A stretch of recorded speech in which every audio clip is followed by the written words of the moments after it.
I'm just going to go through some of the errors that may occur, and obviously the Bunsen will always protect itself if anything's causing an error to it or there's any form of error. So if you look in the manual, basically the error codes are listed here, number 5 to 29. There's not all those faults, there's just those odd numbers. So if you look in the manual, that's there. So we've done a bit of testing using error code 5, which we triggered by literally just turning one of the main valves off. So it was cranking away, but the pressure was getting up. So we've done some tests based on error code 5 to demonstrate it to you. So if under normal running circumstances it detects any error, what will happen, after so long it will go into error mode and it will actually show you the error that it's detected.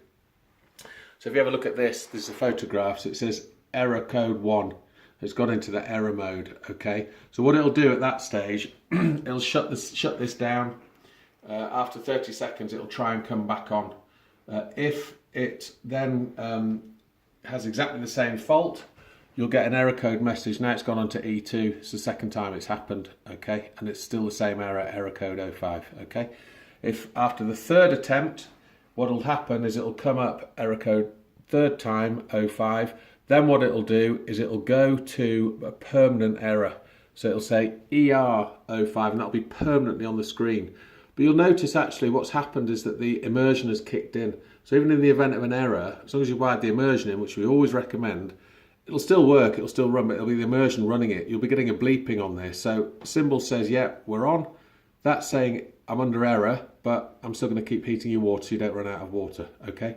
So what you do in that instance is you come back to the system and you have a look at it, diagnose the error, and once you think you've diagnosed the error, just completely power everything off, 100% power off, power it back on, press the button to switch it back on to run, and then run. And as long as that error has been removed, everything will run, everything will work. However, you'll still have your errors listed in the error history. So where is the error history? So you take the lock off, press that button just once, you're on the AO menu, just scroll down through the AO menu, down to A9, and then you get onto E1. So error 1, that would be listed there. Number 2 will be listed there, number 3. So if ever there are errors, these just keep going. There's up to 6 errors. When it gets to 6, it'll go back to the beginning again.